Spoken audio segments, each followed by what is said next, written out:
Hai semuanya, adik-adikku, apa kabar? Semoga semua dalam keadaan sehat dan bahagia ya. Amin, amin ya robbal alamin. Semoga masih tetap semangat di kuliah online kita di pengembangan personal. Hari ini kita akan membahas terkait etika dan etiket. Nah, mungkin di sini sudah ada yang tahu apa itu etika dan etiket? Oke, kalau yang belum tahu jangan khawatir karena hari ini kita akan membahas bareng-bareng ya apa yang dimaksud dengan etika, apa yang dimaksud dengan etiket. Oke, etika dan etiket itu merupakan suatu hal yang dapat mengatur perilaku manusia secara normatif apa yang boleh dan tidak boleh dilakukan. Jadi, kedua ini, etika dan etiket itu adalah sama-sama merupakan hal yang dapat mengatur perilaku manusia yang boleh dan tidak boleh dilakukan. Nah, ini adalah pengertian terkait dengan etika dan etiket. Kalau etika itu merupakan kriteria antara yang baik dan kurang baik atau suatu kumpulan prinsip atau nilai tentang akhlak. Nah, akhlak ini memiliki nilai yang benar atau salah yang dianut oleh masyarakat. Nah, etika ini juga merupakan suatu pedoman cara hidup yang benar yang dilihat dari sudut budaya, sosial, dan agama atau falsafah dan moral. Nah, kalau sedangkan etiket ini merupakan tata cara kehidupan pergaulan dalam kehidupan masyarakat yang harus diperhatikan atau bisa disebut sebagai tata cara pergaulan yang baik antara sesama manusia. Oke, tadi sudah dijelaskan terkait pengertian etika dan etiket. Tapi mungkin masih di sini adik-adik masih bingung ya. Bedanya apa sih etika dan etiket itu? Nah, di sini sudah saya paparkan terkait apa etika itu dan apa etiket itu. Jadi ini sudah saya paparkan terkait dengan perbandingan atau perbedaan terkait etika dan etiket. Oke ya. Yang pertama, etika itu lebih ke menetapkan norma perbuatan apakah boleh dilakukan atau tidak. Nah, bedanya kalau etiket ini lebih ke menetapkan cara melakukan perbuatan dengan menunjukkan cara yang tepat, benar, dan baik sesuai dengan yang diharapkan. Lalu yang kedua, kalau etika ini berlaku tidak bergantung pada ada tidaknya orang lain. Lalu kalau yang etiket, dia itu berlaku hanya dalam pergaulan. Jadi, jika tidak ada orang lain, maka etiket tidak berlaku. Nah, kalau etika ini bersifat absolut atau tidak bisa ditawar-tawar. Berlawanan dengan etika, kalau etiket ini lebih bersifat relatif. Maksudnya adalah dianggap tidak sopan dalam suatu budaya atau kebudayaan, tapi dapat dianggap sopan dalam kebudayaan lain. Lalu yang terakhir, yang keempat, etika itu lebih ke memandang manusia dari segi batiniah. Berlawanan dengan etika, etiket ini malah justru memandang manusia dari segi lahiriah. Oke, kalau lebih gampangnya, etiket itu lebih ke sopan santun pembawaan kita atau sopan santun kita dalam suatu budaya di mana kita tinggal. Nah, itu sopan santun kita terhadap masyarakat itu termasuk etiket. Sedangkan kalau etika itu lebih ke norma perbuatan yang boleh dilakukan atau tidak. Contohnya itu seperti mencuri, merampok, atau berbohong. Nah, itu termasuk etika ya, karena kan memang tidak bisa ditawar-tawar dan memandang manusia dari segi batiniahnya. Nah, kalau etiket itu kan lebih ke memandang manusia dari segi lahiriahnya. Jadi bagaimana pembawaan kita, penampilan kita, nah itu lebih ke etiket. Kalau etika itu bagaimana cara kita bersikap, maksud saya bagaimana sikap diri kita walau tidak dilihat orang lain. Itu tidak berpengaruh. Kalau etiket itu berpengaruh ada orang lain kayak gitu ya. Untuk lebih jelasnya lagi, ini saya akan memutarkan beberapa video pendek yang mungkin bisa menjadi adik-adik lebih paham terkait etika itu apa, etiket itu apa ya. Tunggu sebentar ya. Berikut ini ada suatu video yang mengandung etiket di masyarakat. Nah, yuk kita tonton bareng-bareng ya.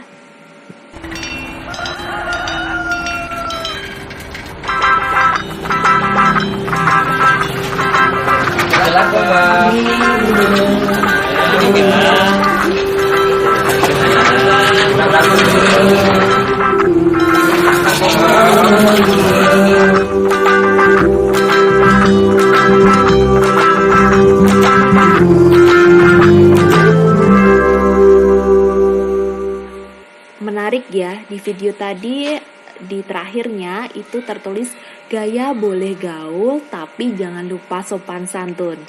Nah, di sini kita bisa mengatakan bahwa ini adalah salah satu contoh video terkait etiket yang ada di masyarakat. Tadi kan digambarkan ada segerombolan pemuda yang gaul dengan sepeda gaulnya, tapi mereka tetap menyapa dengan sopannya kepada sesosok orang tua, dan mereka menyapanya dengan sopan sampai turun dari sepeda mereka dan mengucapkan permisi mbah, seperti itu ya. Itu merupakan salah satu contoh sopan santun atau etiket di masyarakat. Nah, selanjutnya ini nanti saya akan putarkan contoh video yang di situ kira-kira adik-adik di sini tahu nggak sih mana yang dimaksud etika dan etiket? Nah, yuk, kita tonton bareng-bareng ya.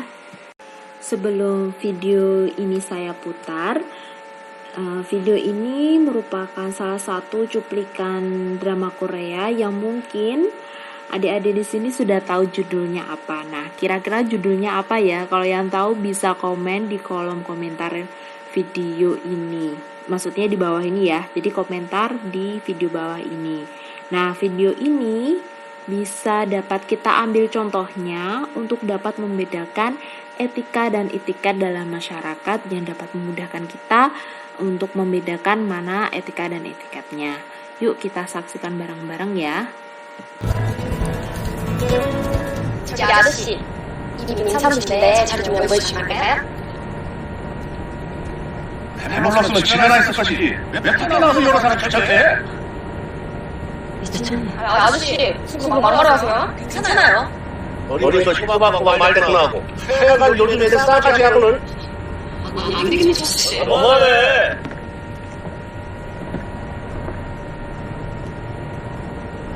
임산부가 임산부석에 앉겠다는데 왜 뭐라해요? 봐요. 딱 봐도 배가 불룩한 게 딸이네, 딸. 어? 어린 놈이 어느 놈이야? 앉아 계세요. 네? 배 많이 나오신 거 보니까 막달이신가 본데 이 저출산 시대에 임신 축하드립니다. 신세가 저렇게 놀면서? 아저씨! 무슨 일이야? 어떤 사람이야? 앉으세요. 네. 당연히 앉으셔야 하는 자리인데요, 뭐. 내가 반전인 거? Nah, di video ini kan tadi ada pemerannya mahasiswa, siswa perempuan dan siswa laki-laki. Nah, di situasi bis itu kan ada seorang ibu hamil. Nah, si mahasiswa itu, kok mahasiswa lagi ya? Maksud saya siswa itu kan dia meminta untuk seorang bapak-bapak yang duduk di kursi prioritas itu untuk minta tolong untuk bisa mengalah dan memberikan tempat duduk itu kepada ibu hamil tersebut. Tapi respon si bapak ini ternyata tidak baik, malah justru dimarah-marahin. Padahal itu kan tempat duduk sebenarnya tempat duduk untuk kursi prioritas, salah satunya ya ibu hamil itu. Nah, di sini etika yang dapat kita lihat itu yang pertama seperti Siswa menanyakan baik-baik kepada seorang bapak yang tadi yang duduk itu untuk dapat mengalah, memberikan kursinya kepada ibu hamil yang lebih membutuhkan. Tapi ternyata etikanya si bapak ini nggak baik karena dia justru tidak bisa menahan emosi dan cepat tersinggung, malah bersifat kasar kepada siswa perempuan tersebut yang sudah menanyakan baik-baik. Nah, itu salah satu contoh etika yang tidak baik. Lalu di akhir tadi cerita, si ibu hamil tadi mengucapkan terima kasih dengan tulus kepada kedua siswa itu yang sudah membantu untuk dapat duduk di kursi prioritas itu. Nah, itu salah satu etika yang baik karena si ibu hamil itu memberikan ucapan terima kasih kepada kedua siswa tersebut. Nah, kalau etika yang nggak baik lagi itu juga tercermin pada si bapak-bapak tadi yang dia lebih mementingkan dirinya sendiri dan dia ngomongnya juga kasar, malah justru menghina ibu hamil tersebut. Nah, kalau yang etikatnya ini kita juga bisa melihat dari si pemuda ini mempersilahkan untuk duduk pada ibu hamil tadi. Lalu yang kedua, gestur sopannya si siswa laki-laki ini pada saat dia mempersilahkan ibu hamil itu untuk duduk. Lalu gaya komunikasinya juga si siswa ini dia menyesuaikan dengan lawan bicaranya. Jadi kalau memang dia lawan bicaranya seenaknya saja, ya dia akan berbicara yang tidak baik. Nah, tapi dia juga baik juga kepada ibu hamil itu karena dia si ibu hamil ini berbicaranya baik. Nah, lalu ada lagi juga yang bapaknya ini, bapak-bapak yang tadi yang marah-marah itu, dia tidak mau mempersilakan tempat duduk untuk ibu hamil itu. Padahal kan tempat duduk tersebut adalah tempat duduk prioritas untuk ibu hamil di bis ya. Nah, itu kan suatu etiket yang gak punya sopan santun. Nah, dari sini mungkin sudah lebih adik-adik lebih lebih ada gambaran terkait dengan etika atau etiket itu yang seperti apa. Oke, manfaat kalau kita belajar terkait etika dan etiket itu adalah kita menjadi percaya diri, lalu membuat seseorang disenangi, lalu meningkatkan citra pribadi kita, memudahkan hubungan dengan orang lain, serta lebih mapan dan mantap dalam hidup bermasyarakat. Jadi etika dan etiket itu penting buat kita, untuk diri kita, buat masyarakat, buat lingkungan sosial kita. Nah, ini makanya kita perlu belajar terkait etika dan etiket. Oke, tadi kita sudah menjelaskan terkait gimana manfaatnya kalau kita belajar etika dan etiket itu apa. Nah, oke, di sini ada kiat etika pergaulan. Oke, yang pertama, kita perlu dapat menahan diri dari emosi, lalu tidak cepat tersinggungan atau baper ya, nih tidak boleh ya.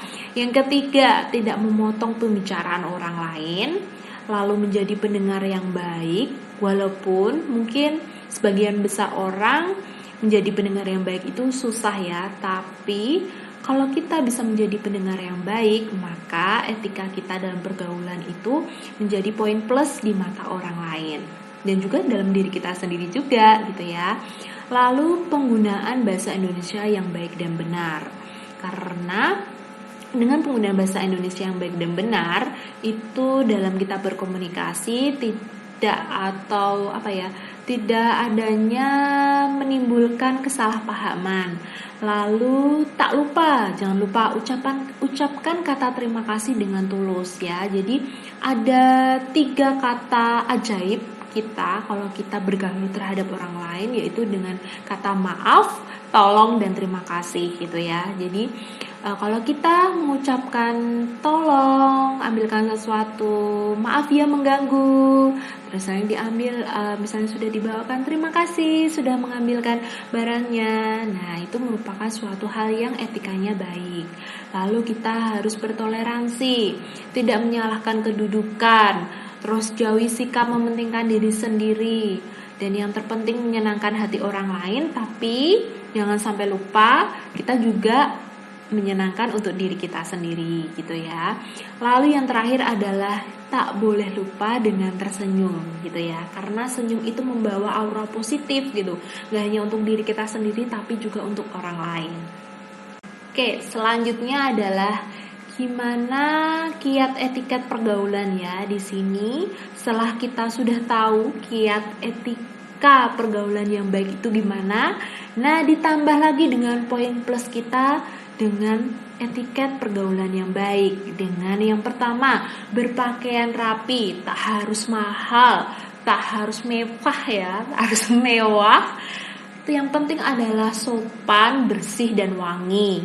Lalu yang kedua, memakai pakaian yang rapi dan sopan sesuai dengan situasi. Jadi kita juga harus perlu tahu kita memakai baju apa itu disesuaikan dengan situasinya. Jadi melihat situasi kemana kita akan pergi, nah gimana kita untuk berpenampilan dan berpakaian. Lalu yang ketiga, menggunakan komunikasi nonverbal yang baik sesuai budaya yang berlaku ya.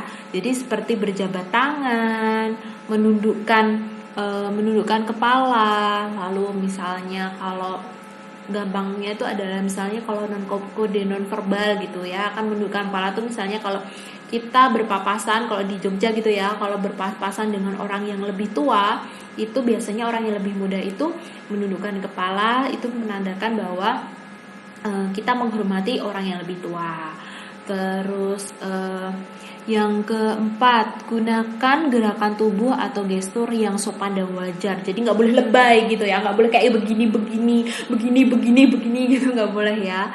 Jadi yang ya gestur yang baik seperti ini. Oke, terima kasih.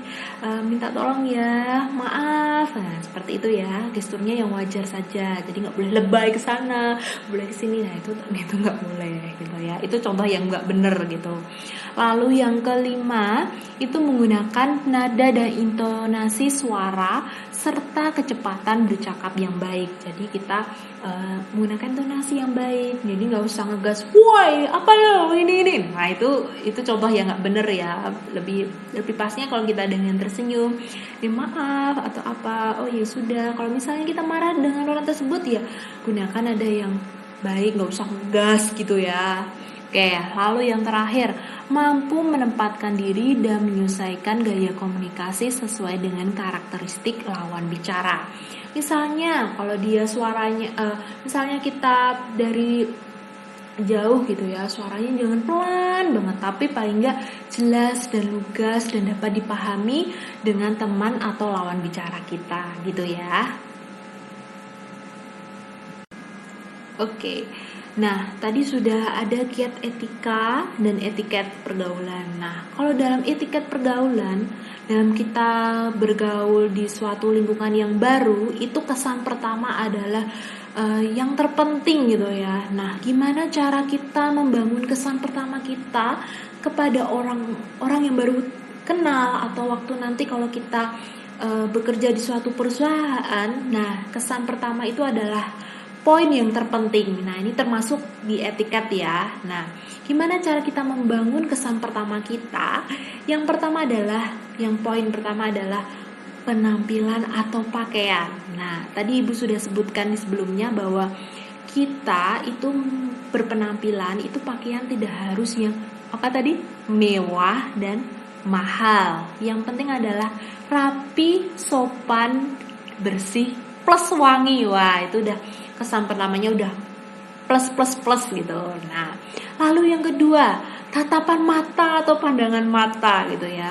Pandangan matanya ya hindari dengan seperti melotot gitu ya, enggak. Tapi kita kalau diajak bicara atau berbicara dengan orang lain, nah kita tatap pandang matanya karena itu menunjukkan bahwa kita menghargai lawan bicara kita, itu ya.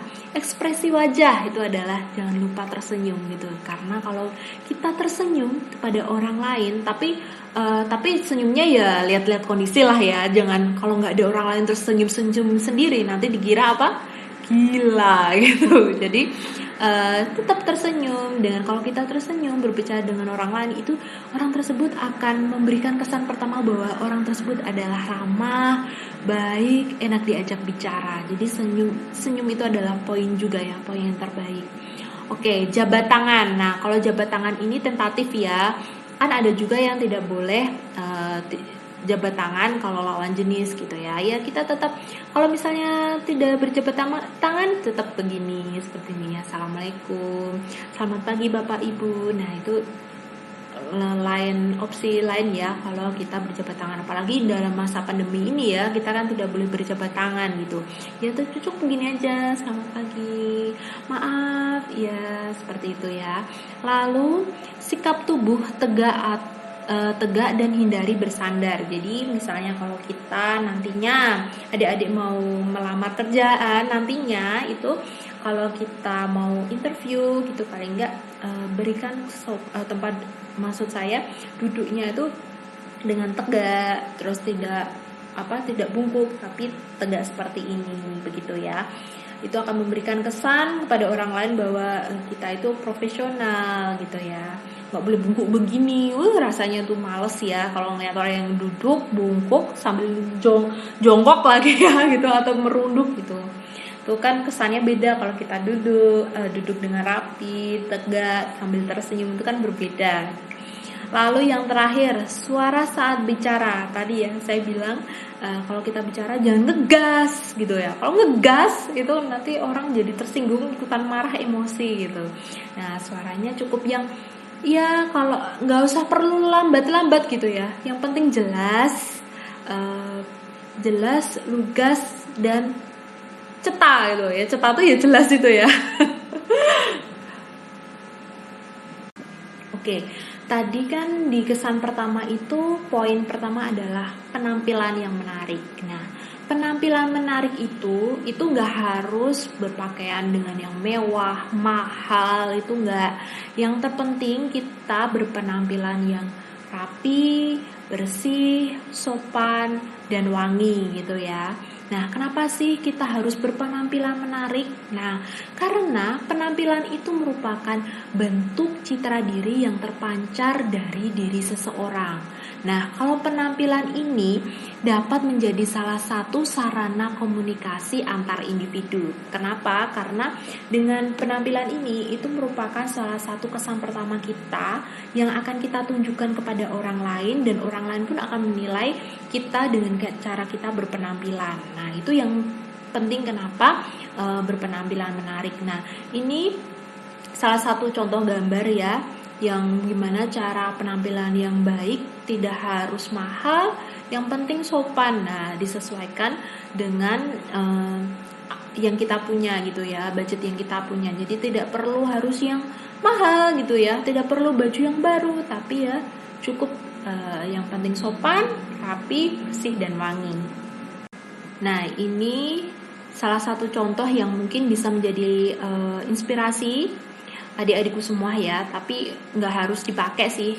Tapi ini sebagai salah satu contoh nantinya kalau adik-adik sudah mungkin bekerja atau mau melamar pekerjaan. Nah, ini mungkin salah satunya ini yang bisa dipakai nantinya.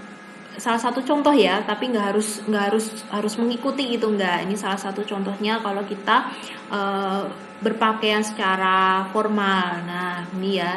Nah, itu yang pojok sendiri itu salah satu contoh juga bisa untuk sebagai inspirasi kita kalau kita nantinya mau melamar pekerjaan. Yang terpenting itu kita punya pakaian itu ya. Kalau saran saya atau tips saya tuh paling enggak adik-adik itu punya setelan baju yang warna dasarnya tuh hitam dan putih.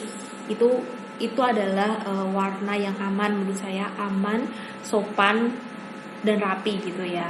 Dan juga blazer itu adalah poin yang penting, karena mungkin bisa jadi pikiran adik, oh ini belum penting untuk sekarang ini, tapi nantinya setelah adik lulus, entah itu nanti adik-adik sendiri menjadi usahawan, nah itu tetap menurut saya tetap ini bisa menjadi investasi adik-adik nanti. Kalau untuk baju yang berwarna hitam untuk bawahan, terus nanti yang putih untuk kemeja, dan blazer warna hitam atau warna natural gitu ya. Tapi kalau menurut saya pokoknya hitam itu adalah warna yang aman untuk nantinya itu ya.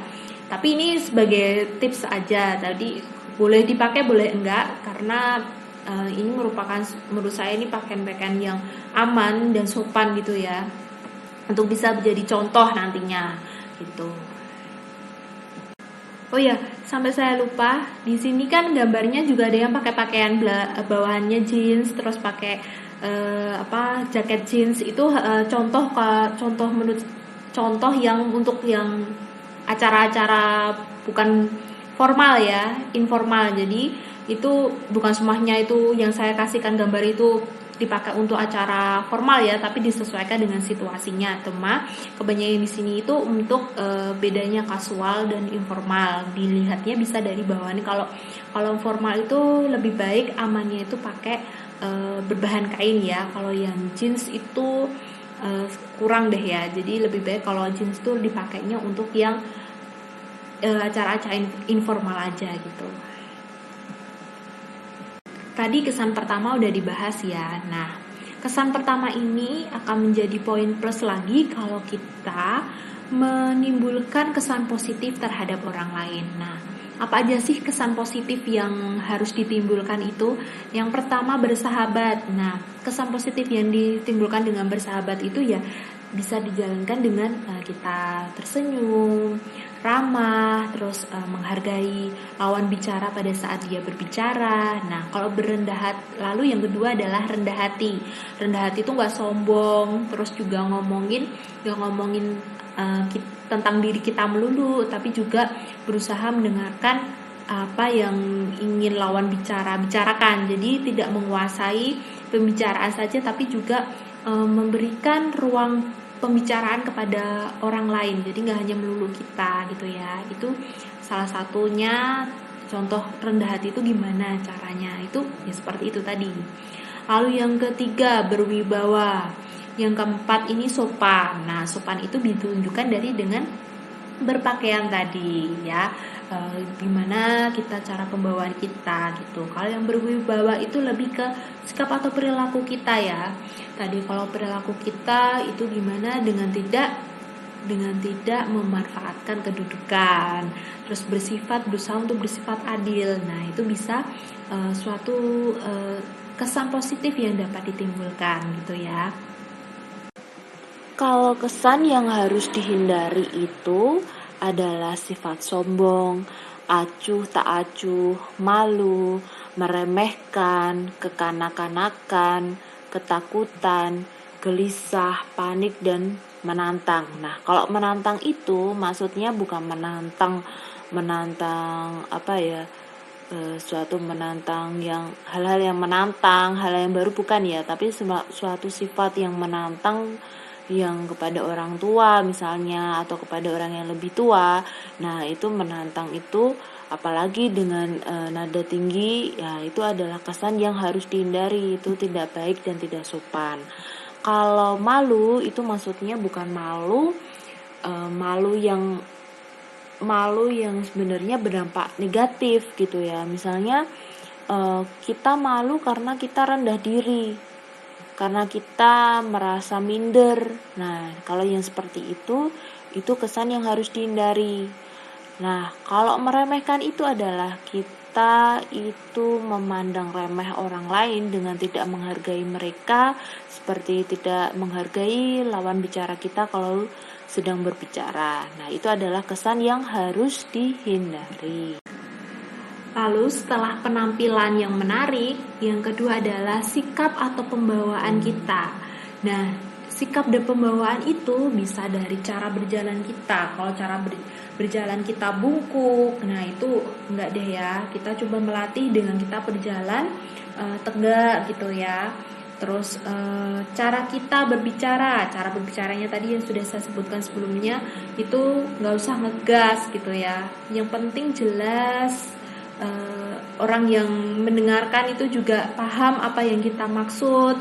Terus cara makannya itu ya jangan sambil kecap ya, kecap tuh kayak gitu, enggak. Terus makan pakai tangan kanan, tidak pakai tangan kiri. Terus belum makan kita cuci tangan, setelah cuci tangan kita baru makan. Sesudah makan kita cuci tangan lagi, lalu membereskan bekas makanan kita. Lalu cara duduk tadi, cara duduk kita memberikan kesan yang baik itu dengan duduk yang tegak, tidak bersender, tidak begini, bungkuk. Nah, itu dihindari ya. Lalu cara berdirinya juga, cara berdiri itu sama juga cara berjalan ya. Cara berdiri itu dengan tidak membungkuk. Jadi mungkin seperti, gimana ya? Kalau di sini susah sih. Jadi cara berdirinya itu dia tidak bungkuk gitu ya, dengan tegak gitu. Nah, lalu yang ketiga, ekspresi wajah dan bahasa tubuh. Nah, ekspresi wajah dan bahasa tubuh itu penting ya. Seperti dengan cara memandang kita.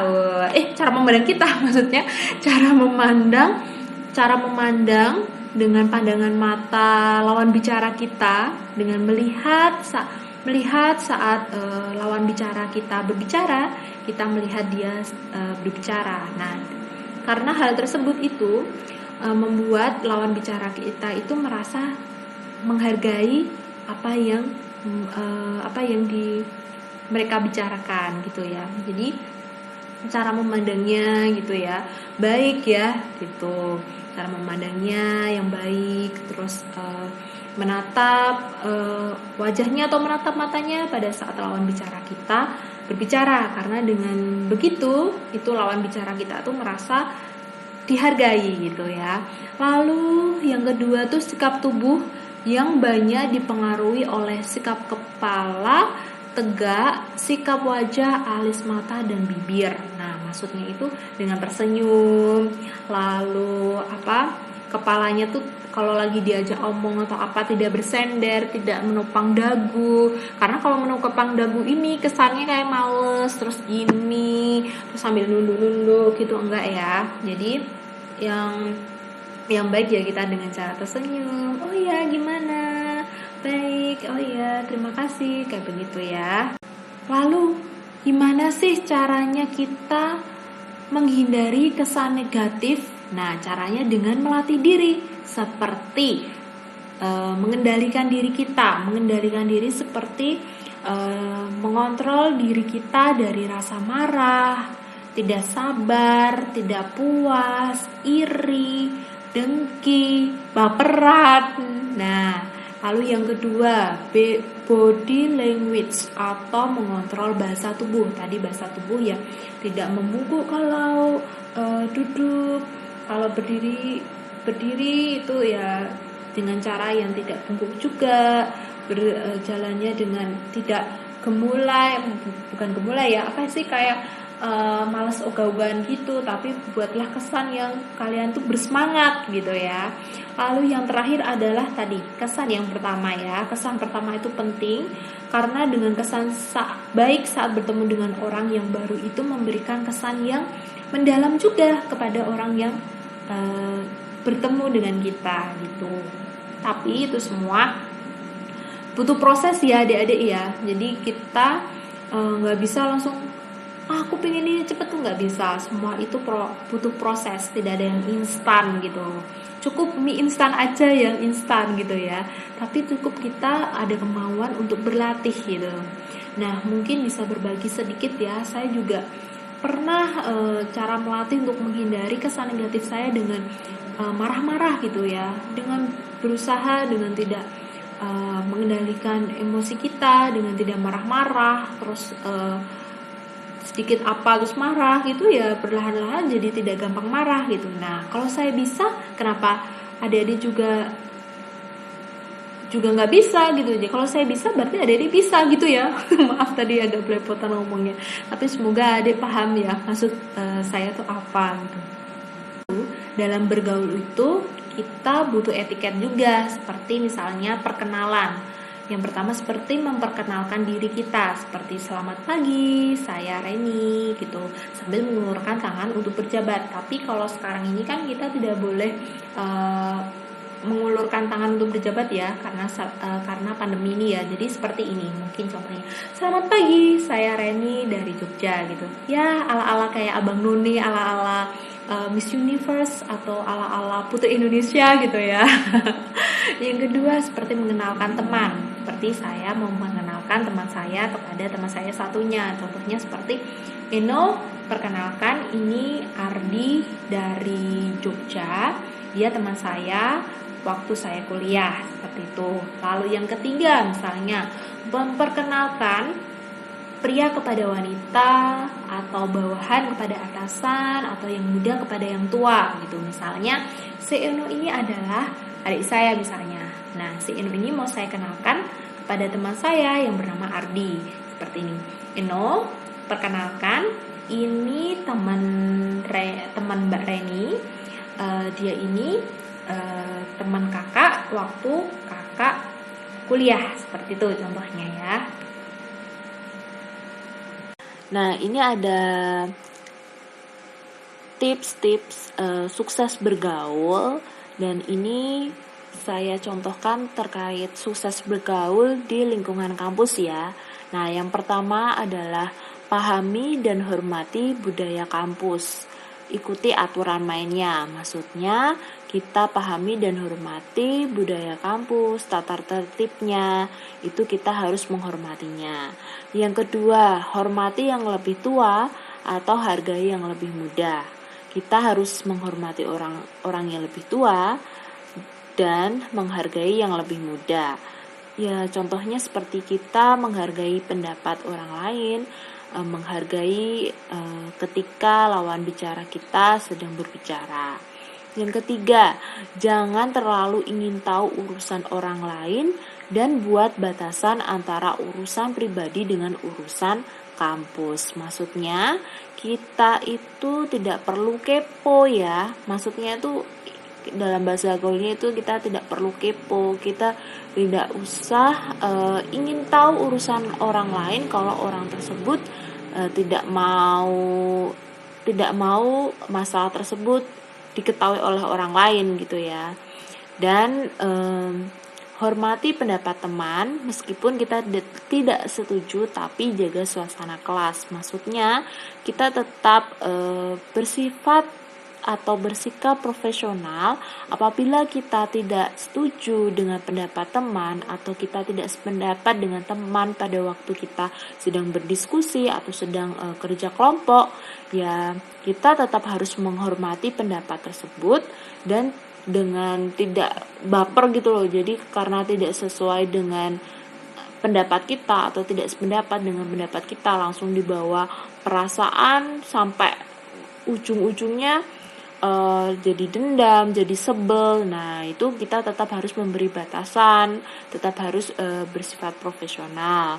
Yang kelima, penuhi tugas dan tanggung jawab. Nah, ini yang paling penting nih, apalagi waktu kerja kelompok atau berdiskusi. Nah, kalau misalnya kita sudah diberi tugas dan diberi tanggung jawab oleh teman-teman sekelompok kita, ya kita tetap harus mengerjakan dengan sebaik mungkin dan total gitu loh.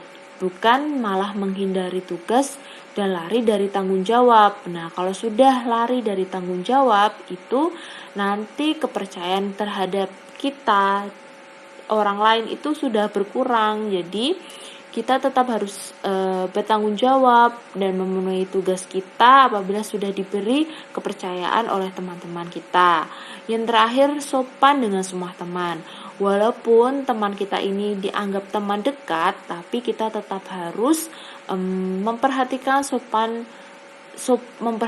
santun kita terhadap teman, ya baik itu bertutur kata, bertingkah laku gitu ya. Tetap ada batasannya, walaupun nggak apa-apa kok Bu saya ngomong seperti ini, nggak apa-apa kok Bu saya bersikap seperti itu, kan kita sudah teman. Nah, tapi tetap aja kita harus menjaga sopan santun walaupun teman tersebut sudah dekat dengan kita gitu ya. Tadi itu kan sudah dibahas terkait etiket pergaulan, pergaulan kita kepada teman-teman, kepada lingkungan masyarakat, kepada lingkungan kampus tadi ya contohnya itu. Nah, di sini ada etiket komunikasi pada dosen. Nah, apalagi di masa kuliah daring ini ya, kita perlu memperhatikan etiket komunikasi kita pada dosen. Contohnya nih, perhatikan waktu saat kita mengirim pesan pada saat hari dan jam kerja. Nah, itu setiap dosen kan ada ada aturannya sendiri. Nah, kita tetap harus memperhatikan dan menghormati aturan yang diberlakukan oleh dosen kita. Misalnya ada yang dosen tidak mau atau tidak suka dikirimkan pesan pada malam hari gitu misalnya. Ya, kita menghormati itu dengan misalnya mengirimkan pesan di hari-hari atau di jam kerja mereka gitu ya misalnya. Lalu yang kedua dimulai dengan sapaan, misalnya sapaan selamat pagi, assalamualaikum, selamat siang, selamat sore. Nah, itu memulai pembicaraan kita atau berkomunikasi kita pada dosen. Itu juga berlaku juga loh kalau kita misalnya mengirimkan pesan kepada dosen. Lalu yang terpenting adalah sebutkan identitas. Nah, ini kadang dosen itu nggak tahu karena saking banyaknya mahasiswa, bukan karena dosennya sombong, lupa dengan si A atau lupa si B, bukan, tapi karena mahasiswa yang mereka ajarkan itu banyak. Jadi sangat penting itu mengenalkan dan menyebutkan identitas kalian, seperti nama kalian, dari kelas mana, dari jurusan apa, itu yang terpenting gitu ya. Lalu yang keempat, tuliskan keperluan dengan singkat dan jelas. Kadang kan ada tuh dosen yang tidak suka bertele-tele atau tidak mau atau males membaca karena singkat, karena bukan pesannya tuh terlalu panjang gitu. Nah, dibuat secara singkat atau singkat dan jelas gitu ya. Lalu yang terpenting adalah ucapkan maaf untuk menunjukkan kerendahan hati kamu gitu.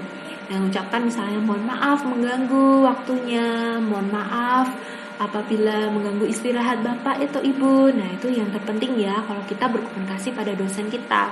Karena itu menunjukkan kita tuh punya etiket yang baik, etiket yang berkomunikasi yang baik. Itu sangat penting. Nah, yang terakhir itu akhiri dengan ucapan terima kasih. Nah, kalau kita beretiket komunikasi yang baik pada dosen, itu akan menjadi poin yang plus kepada dosen kita bahwa oh ini mahasiswa baik, oh mahasiswa ini kurang sopan gitu. Nah, kalau kita sudah melakukan etiket komunikasi yang baik ini, nah itu dosen itu pasti akan memperhatikan kalian gitu. Maksudnya itu memperhatikan itu adalah lebih mudah gitu loh. Nah, atau misalnya kok dosen lama sih membalasnya. Nah, bukan lupa atau apa, tapi memang mungkin lagi ada keperluan lainnya.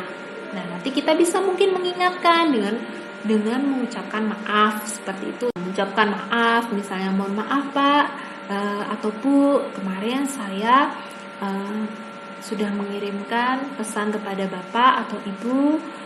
Bagaimana ya Pak? Apakah sudah ada atau belum atau gimana? Nah, itu ya. Kalau misalnya kalian mau mengirimkan kembali karena sudah seminggu nih atau 3 hari nih belum direspon sama sekali. Nah, dengan mengucapkan mohon maaf, terus dengan memberikan penjelasan yang baik dan benar. Oke, sekian dari saya terkait materi etika dan etiket. Semoga bermanfaat buat adik-adik karena mungkin memang materi ini belum terasa ya dampaknya apa, tapi nantinya setelah kalian lulus kuliah, setelah kalian nanti berkecimpung di lingkungan kerja atau nanti kalian pada saat mau membangun usaha, itu etika dan etiket itu tuh penting banget karena itu merupakan suatu hal yang untuk membangun relasi yang baik, membangun komunikasi kita kepada orang lain dengan baik. Jadi mungkin memang belum terasa, tapi nantinya etika dan etiket ini, materi ini akan bermanfaat bagi kalian. Jadi perlu diaplikasikan, perlu dilatih mulai dari sekarang, dari hal-hal yang kecil pada waktu kita berkomunikasi pada teman-teman kita nantinya, atau kepada orang tua, atau kepada saudara, ataupun pada dosen gitu ya. Semoga bermanfaat. Terima kasih, dan kalau masih ada yang bingung, silakan saya open untuk bertanya, boleh lewat Japri atau lewat grup WA masing-masing kelas ya. Oke, tetap semangat dan sampai jumpa.